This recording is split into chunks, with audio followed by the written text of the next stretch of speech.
Yo, Otakus, check this out. There's this place called Beautiful Halo, and they got some amazing anime merch like hoodies and t-shirts. They offer designs from DBZ, SAO, One Punch Man, and more.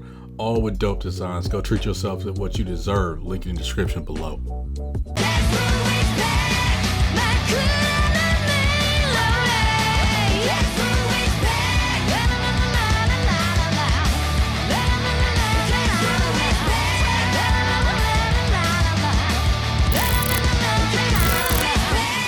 What's up, Otakus? Welcome home to TaylorMadeOtaku. My name is Taylor, and today it's a death battle. Aang versus Ed. Now, this is going to be a pretty fun one. A lot of people don't really think Avatar is anime. Sure, it's anime. Why not? Why not? If things on Netflix can be labeled anime, then Avatar is anime. And so is Ruby. Fight. Going in, remembering off the top of my head what these two are capable of, without knowing any of the numbers, I'm gonna have to give it to Aang. That Avatar ain't nothing to fuck with. Personally, I don't really care which one wins. I'm betting my money on Aang. Hey, let's see. Let's get into it and play. The elements make up every aspect of the world we live in, and no average person can tame them. But somehow these kids can master them with a vengeance. Like Aang, the Avatar. And Edward Elric, the Fullmetal Alchemist. He's Wiz and I'm Boomstick. And it's our job to analyze their weapons, armor, and skills to find out who would win a death battle. It's up in the air. I'm thinking Aang, though. Earth. Fire. Air. Heart! Once the four nations lived in harmony, and some of their citizens could even learn to bend their nation's element. But only the Avatar could master all four, and it's their duty to protect the balance between these nations. Right. And since there's always gotta be an Avatar around, a new one is born whenever the last one dies. But everything changed when the Fire Nation attacked. Attempting to conquer the other three nations, the Avatar would inevitably be their greatest obstacle. Man, they'd even go after a kid? Living among the air nomads, They were Aang savages. was an energetic and dutiful 12 years old when he learned of his destiny. He was the newest incarnation of the Avatar. But he totally wussed out, ran away from home, and got frozen in ice for 100 years. What the hell? That's not what I'd do if I found out I was an awesome elemental badass. Right. I'd definitely find a way to make money off that. Right, but he is 12. He's 12. Yeah, he's 12. But running away actually saved his life, as the Fire Nation knew the next Avatar would be an air nomad and slaughtered them all in a horrific surprise attack. But the poor kid wouldn't be stuck in ice forever. He was eventually rescued by some new friends and began his quest to learn the other elements and save the world. And as an air nomad, he can really bend the wind to his will. He can use air bending to create whirlwinds and tornadoes or slice through solid stone. And he can fly.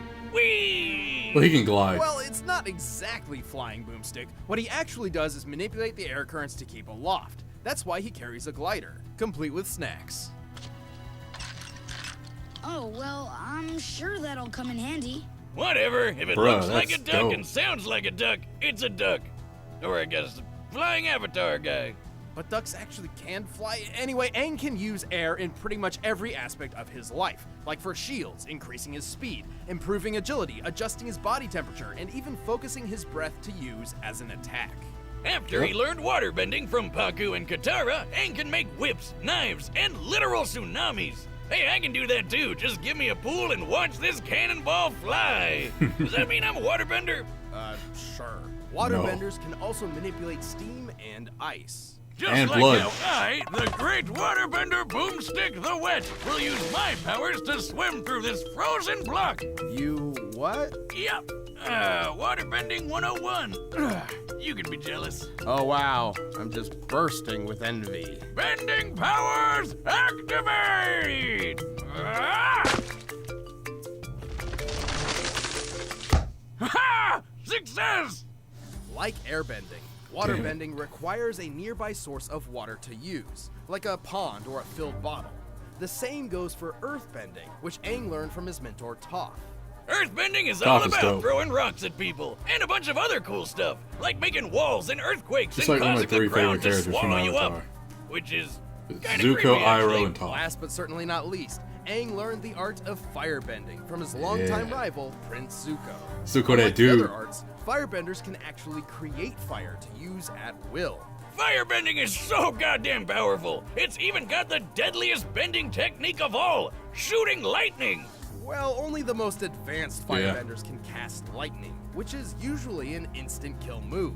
While Aang never learned the move itself, he has learned how to redirect it through his body. But even after learning the 4 elements, Aang got to meet one last master bender, who taught him the art of manipulating a person's life energy, the purest form of bending. It's super dangerous, though, and one mistake could tear up Aang's soul. And with it, Aang defeated the Fire Lord and brought peace to the world at large. Legitimately, that move is busted. And with his super form, the Avatar State. Personally, really didn't like it. The Avatar State, Aang's the Avatar State's where it's at. Immensely powerful. This is because the Avatar State lets Aang draw upon the power and wisdom of all previous Avatar incarnations. Though it is extremely risky, as dying while in the Avatar State ends the cycle of reincarnation permanently. Why would he care if he's dead anyway? Whatever, the coolest thing about the Avatar State is it makes you glow, like this. Behold! How are you doing that? Oh, I drank a bunch of glow sticks. You need to go to the doctor, like right now. My liver's processed way worse than this. Well, with or without the Avatar State, Aang is plenty powerful. He has the ability to move gigantic stone columns and even carve canyons around an entire city. Not only has he survived hits from earthbending kings and massive explosions, he threw this gigantic column of rock at the Fire Lord. To get the column's mass, we compared Aang's height against it and determined it must weigh 9,500 tons. Aang's super fast too. With airbending, he can run on water. Which, given his size, requires a movement speed of well over 67 miles per hour. That animation. He used airbending to block a giant column-destroying explosive attack from the best-named character on the show, Combustion Man! And he's proven he could redirect lightning from the Fire Lord himself. Taking into account the distance between them and how far Aang's arm had to move to catch the lightning, he would have to react at least 155 times faster than sound. He is pretty unused to violence, though. I mean, he's a vegetarian pacifist for crying out loud. But while he may seem like just a kid, might be his downfall, saved the world and led it into now I think he's gonna lose. He's not gonna kill him. Bending is elementary. If you want to be a bender, you have to let go of fear. Bending is elementary. Alchemists of old once tried to turn lead into gold with not great results. But in the country of Amestris, the ancient science of alchemy is actually possible by using the Earth's natural energy to reshape the molecular structure of various objects. And by drawing a circle thingy. A transmutation circle, which most alchemists use except for the youthful prodigy, Edward Elric. Oh, what a little badass. Careful, Boomstick, he's a bit touchy about his size. Yeah, hey, if I lost my mom like he did, I'd get mad at the little stuff too. But Ed and his brother Alphonse figured they could bring her back with alchemy. So they went for it, but things went south real fast. You know how people say they'd give an arm and a leg for something? Well, Ed literally did, and poor Al lost his whole body. Luckily, Ed managed to stick his brother's soul in a suit of armor. But still, yikes. This horrible experience has forever marked the two brothers. No one is meant to transmute the human soul, and the boys were lucky just to escape with their lives. But he got something good out of it, like super secret knowledge, including how to do alchemy without a circle thingy. He just has to clap instead. So, worth it? With these new abilities, Ed and Alphonse began their quest to restore their bodies. Specifically, they sought the incredible power of a Philosopher's Stone, believing it to be their only chance. Eventually, Ed joined the military, and thanks to his amazing potential, he was named by the Fuhrer the Fullmetal Alchemist. What? Adolf Hitler? Nah, it's just Bradley. He's okay. Until he isn't. Spoilers! Also, since Ed lost a couple limbs, he got them replaced with automail, kinda like my leg. Automail is made from incredibly durable metal, ranging from his original steel one, to a gas-powered one, to his best version consisting of a mix of aluminum and carbon. Apart from being durable metal prosthetics, Ed's automail limbs function just like normal ones. He can even reshape his arm as a weapon. So he can turn it into swords and saws and stuff, increase its durability by hardening its makeup, or turn it into an umbrella. Ah, truly a limb of many talents. But at the end of the day, Ed's true talent lies not in sword fighting or umbrella holding, but the art of alchemy. He can do all sorts of crazy things with all the elements. He can basically make anything he wants, like spears and shields. So long as he follows the rule of equivalent exchange.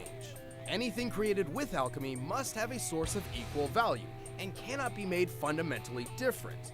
For example, lead can be molded into a statue, but it cannot be turned into water. Other than that, there are 3 principles needed to use alchemy well. Comprehension, which means you gotta understand what the thing you're using is made of. Destruction, breaking stuff down. And reconstruction, putting stuff back together. Ed is only limited by the materials at hand and his imagination. Right. At his full potential, he can do almost anything. He can purify water, create ammonium gas from ammonium nitrate, repair entire houses, and transform a gun into a trumpet. Don't you ever try and do that with any of my guns. Anyway, Ed's also learned destruction alchemy, which does exactly what you think it does, make a big ol' kaboom. Ed's used it to destroy stuff like automail, but it can also be used to explode people's heads. So using destruction alchemy, Ed should be able to destroy something like this on a molecular level. Ha! Or you could just do that. Anyway, with all of his abilities, Ed has done some incredibly impressive things. Not only has he blocked gunfire from a Gatling gun after it started firing, he's dodged a pistol from nearly point-blank range. Ed is and his definitely going to automail win. arm even took a bite from a lion-headed chimera. It was totally fine. Assuming this chimera has a similar bite force to that of a real lion, that means Ed's arm stood up to a force of 1,000 pounds per square inch. He's created a gigantic cannon and then survived that cannon exploding while he was standing on it. And then he survived being on top of a huge boulder exploding too. We can measure the boulder's explosion against Ed's size to get an approximate energy output. With a radius of 36 feet, this blast must have been equivalent to over 100 tons of TNT. How's that for equivalent exchange, bitches? He also survived an explosion that took out most of a 10-story building. Even apart from being tough, Ed has shown considerable strength when using alchemy. Like when he created a gigantic golem to crush his opponent. By measuring the size of the stone golem's thumb, comparing it to the size of the average human's thumb, and using that scale to estimate the size of the golem, that gives us an estimated weight of over 3,000 metric tons. All this without any Philosopher's Stone, because it turns out those things are really, really messed up. Right. Philosopher's Stones are extremely powerful and can be used in many different ways. Kimberly the Crimson Lotus Alchemist, for example, used one to create a massive explosion equal to 157 kilotons of TNT. However, it turns out that these stones are composed of imprisoned human souls. So Ed and Al vow to avoid them on principle. Although Ed can boost his alchemic power in a similar manner by drawing on his own life force, increasing his potential at the cost of shortening his lifespan. But that's what Ed ultimately had to learn, what it truly means to let something go. And so he found another way to revive Al's body, sacrificing his own power for the sake of family. Aw, what a nice guy. But all in all, so long as Ed knows what he's trying to transmute, he's an amazing force to be reckoned with. Now let's go home. Together.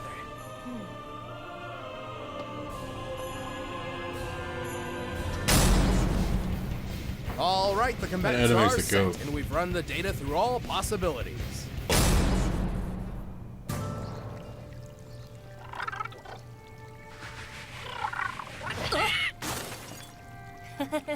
Sorry, Momo. You're just too little. Little! Who are you calling a pipsqueak, you stupid hairless kid? Nobody? I'll show you! That's a dumb way to start a fight.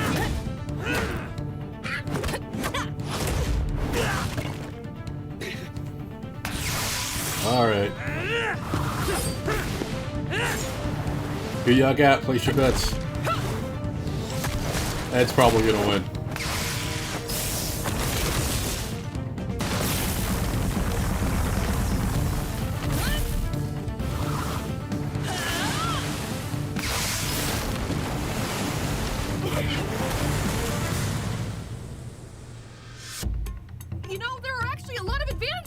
short. Like you'll never hit your head on door frames? And, I'm still growing! Now I gotcha.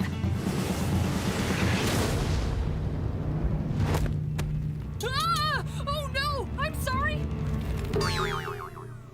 A classic misdirection. That's advantage Elric! Ha! Damn it!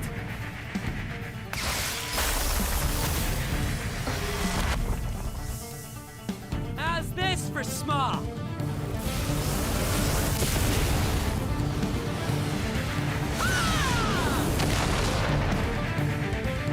What kind of alchemy is that?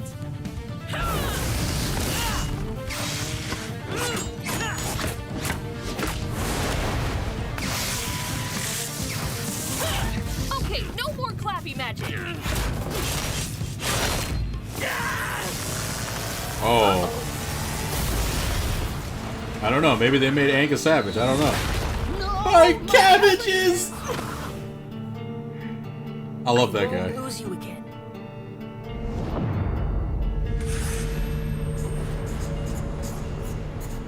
There you are. Nice try, Shorty!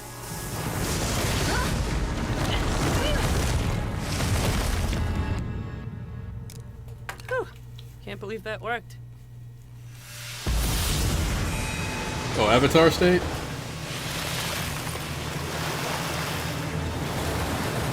This ends now.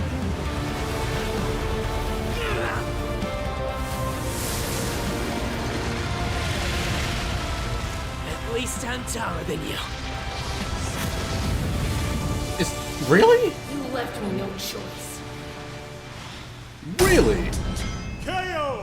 Looks like Ed didn't have a leg to stand on. Or arm, I guess. Ed may have been more quick-witted and inventive, and he certainly had more combat experience. But Aang's bending abilities were far more versatile and readily available than combat alchemy. Yeah, Ed had cool stuff like cannons and gun trumpets, but Aang was fast enough to react to lightning, which is way faster than dodging a measly bullet. Recall how Ed survived an explosion that destroyed most of a 10-story building. By Okay. examining the size of the building and thus the volume of the conical explosion, this blast must have equaled about 30 kilotons of TNT. That's cool, but Aang did way more when he carved up a circle around that city in Avatar State. The force to blast such a huge ravine around the city of Yu Dao was a massive undertaking. By measuring not gonna lie, the width, endings to length, these are and starting to depth of get the pretty affected area weak. compared to the size of the They're not city, as cool as they we used to found be. it would take almost 160 kilotons of TNT to pull that off. More than 5 times greater than Ed's best durability feat. So Aang definitely had the stuff to crush Ed's automail arm, and the rest of him. Granted, Ed could reach this sort of power by sacrificing his life force. Remember Kimbley's explosion, the one empowered by a Philosopher's Stone, a blast worth 157 kilotons of TNT? That's almost identical to Aang's feat, and theoretically, Ed could have been capable of this level of power. Theoretically. However, a Philosopher's Stone uses many souls, while Ed could only draw from his one. Not to mention, drawing from his own life force meant his power-up had a very short and dangerous duration limit compared to the Avatar state, which has no such limit. But even so, Ed's tactics and creativity kept him in the fight, yet the Avatar's speed, power, and versatility was too much for him.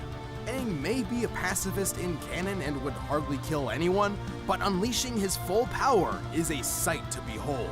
Just when Ed thought he had the hang of it, he alchemist the mark. The winner is Avatar Aang. Thanks for watching this But episode Aang of Death won't Battle. If you kill want the anybody. battle music for yourself, you can get it by clicking the link down below. So If you'd like to morally, see he some more wouldn't battle do it at and all. death, Like, make sure to click the link over I there. don't know. Who's next? That's right. Ghost Rider.